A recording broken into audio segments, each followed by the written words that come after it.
Hello everyone, I welcome you all to our official YouTube channel of BMD College of Education.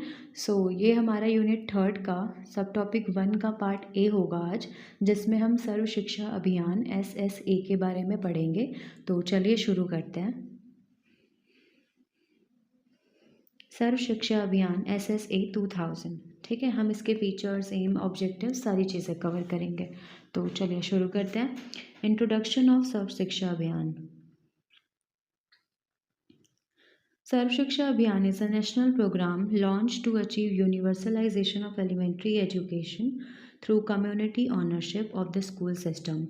सर्व शिक्षा अभियान एक national यानी राष्ट्रीय programme था जिसका उद्देश्य था UEE, ठीक है, को अचीव करना समुदाय की भागीदारी के साथ, पूरे ग्रुप ऑफ, हम कह सकते हैं पूरी कम्युनिटी के सपोर्ट के साथ UEE को अचीव करना सर्व शिक्षा अभियान का उद्देश्य था, ठीक है। It respond to the growing demands of quality basic education all over the country. यह पूरे देश में गुणवत्तापूर्ण बुनियादी शिक्षा की बढ़ती मांग का उत्तर था। जैसे जैसे देश आगे बढ़ रहा है वैसे वैसे जो डिमांड्स हैं रिलेटेड टू एजुकेशन वो बहुत ज़्यादा हाई हो गई। अब सबको बहुत अच्छी क्वालिटी की एजुकेशन चाहिए, तो ये सबका आंसर देने के लिए सर्व शिक्षा अभियान को लाया गया और ये उम्मीद लगाई गई कि ये अब तक का सबसे अच्छा जो प्रोग्राम है या फिर जो स्कीम है वो गवर्नमेंट के द्वारा लाया गया होगा, ठीक है।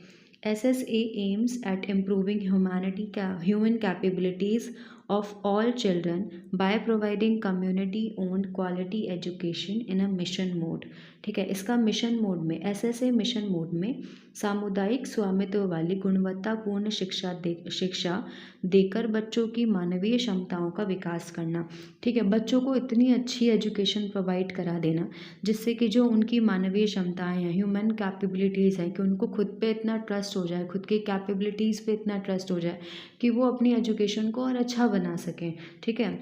मानवीय क्षमताओं का वो विकास कर दिया, ठीक है।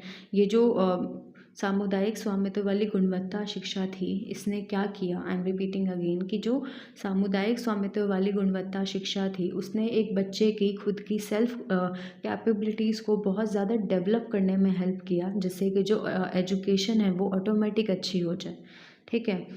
Now if we will read about the background of Sarva Shiksha Abhiyan. Now, if we will read about the background of Sarv Shiksha Abhiyan, so it goes provisions of free and compulsory education. 14 years is a constitutional commitment. जैसा कि हम जानते हैं 14 वर्ष तक के बच्चों को निःशुल्क शिक्षा और अनिवार्य शिक्षा प्रदान करने का उद्देश्य था, तो इसका भी यही था, ठीक है। पहले जब हमने देखा कि स्टार्टिंग से यही चलता आ रहा था कि 14 वर्ष तक के बच्चे और उनको फ्री एंड कंपल्सरी एजुकेशन देना, ठीक है। साथ ही साथ this commitment was emphasised in the national policy on education programme of action in 1992।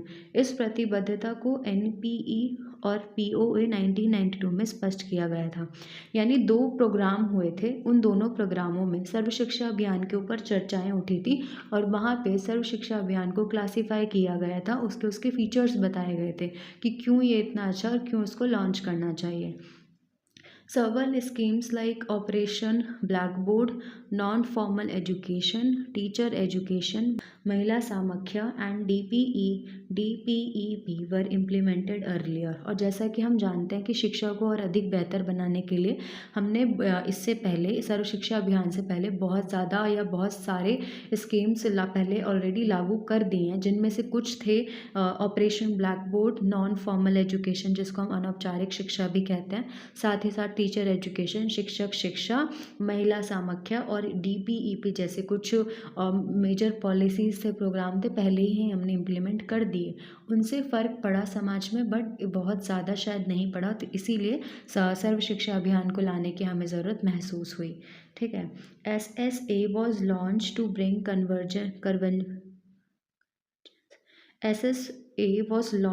bring convergence, coordination and effectiveness among all these efforts।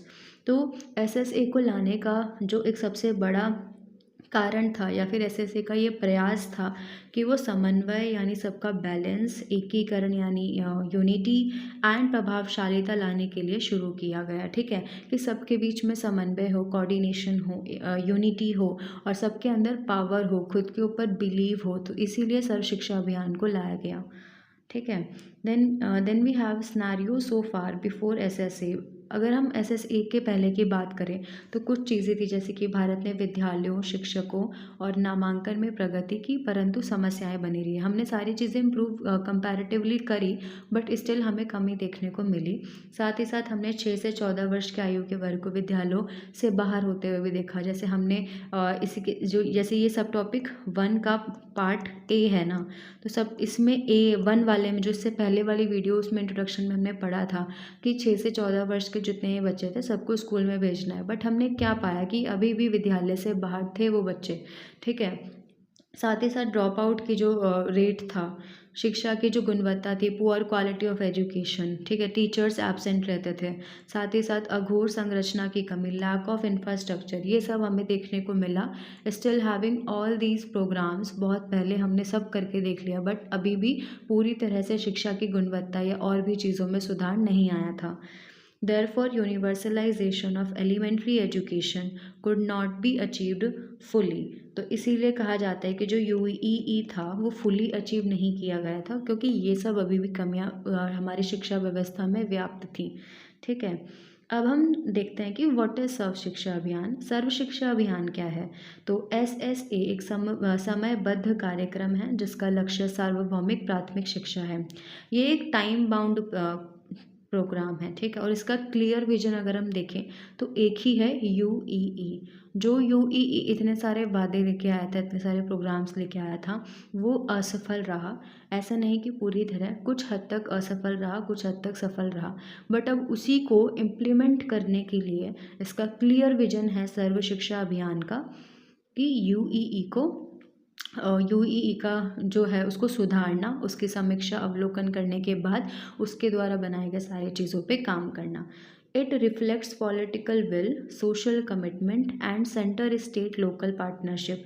यह राजनीतिक इच्छा शक्ति, सामाजिक प्रतिबद्धता और केंद्र राज्य स्थानीय साझेदारी को दर्शाता है। ठीक है, साथ ही साथ सामुदायिक भागीदारी और विकेंद्रीकृत योजना, community participation and decentralised planning की बात भी करता है कि हम सेंट्रलाइज होकर काम करेंगे, साथ ही साथ हम कम्युनिटी पार्टिसिपेशन भी रखेंगे, पॉलिटिकली भी सब कुछ अच्छे रखेंगे, अपना सोशली भी सब अच्छा रखेंगे, और तब जाके हम शिक्षा को एक लेवल तक पहुंचाएंगे। ठीक है, now we next topic is aims of Sarva Shiksha Abhiyan. उसका उद्देश्य क्या था? तो उद्देश्य क्या है, लक्ष्य अगर हम देखें तो था कि 6 से 14 वर्ष के सभी बच्चों को उपयोगी यानी यूज़फुल और रेलेवेंट एलिमेंट्री यानी कि प्रारंभिक प्राथमिक शिक्षा प्रदान करना। ठीक है, मतलब लगे बच्चों को कि हाँ they are really studying. Then लैंगिक, सामाजिक और क्षेत्रीय असमानताओं को समाप्त करना, value based learning, holistic development and social justice, ये सब इम्प्रूव करना, और साथ ही साथ जो early childhood care and education है इसको भी इम्प्रूव करना। ये सारे ऑब्जेक्टिव तो हमारे पास पहले भी थे कि ये सब हमें इम्प्रूव करना है, बट स्टिल अभी तक हुए नहीं थे। बट नाउ अभी हैव सर्व शिक्षा अभियान जो अब इन सबको इम्प्रूव करने के पीछे लगा हुआ था। Then we have objectives of Sarva Shiksha Abhiyan. इसके ऑब्जेक्टिव्स क्या थे? तो universal enrolment of all children in schools और अल्टरनेट स्कूलिंग फैसिलिटीज़, सभी बच्चों का विद्यालय और वैकल्पिक शिक्षा व्यवस्था में सार्वभौमिक नामांकन। सबसे पहला इसका जो मोटिव था वो था कि एडमिशन कराना, प्रॉपर एनरोलमेंट कराना। दूसरा, 5 years of primary education by all children, सभी बच्चों को प्राथमिक शिक्षा पूरे 5 साल तक प्रोवाइड कराना, इसका सेकंड वो था, ऑब्जेक्टिव था। थर्डली, जितने भी 8 ईयर्स के बच्चे थे, 8 साल के बच्चे थे, उनकी जो प्रारंभिक शिक्षा है यानी उनकी जो एलिमेंट्री एजुकेशन है उसको कंप्लीट कराना, इसका थर्ड ऑब्जेक्टिव था। Fourth, quality education and education for life, उनको उसको गुणवत्तापूर्ण शिक्षा देना, कि शिक्षा ऐसी हो कि भरपूर उसके अंदर गुणवत्ता हो, साथ ही उसको सिर्फ पेपर में पास होने के लिए नहीं बल्कि लाइफ लॉन्ग लर्निंग देना, इसका फोर्थ ऑब्जेक्टिव था, विच इज़ जीवन उपयोगी शिक्षा।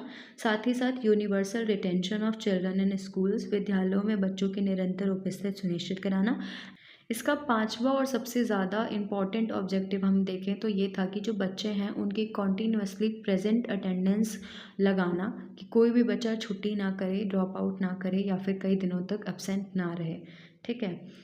At the end, we have conclusion that Sarv Shiksha Abhiyan is a landmark initiative for achieving UEE in India।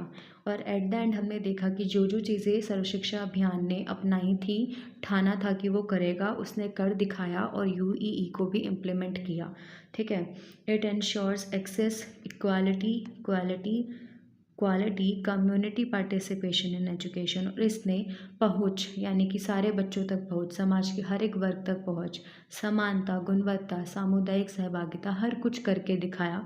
और इसीलिए एक एक लैंडमार्क इनिशिएटिव माना जाता है हमारी इंडियन एजुकेशन की हिस्ट्री में। सो या that's all for this video. अगर आपको कोई भी डाउट हो तो आप पूछ लेना। नेक्स्ट टॉपिक में हम इसका पार्ट बी करेंगे। So thank you so much.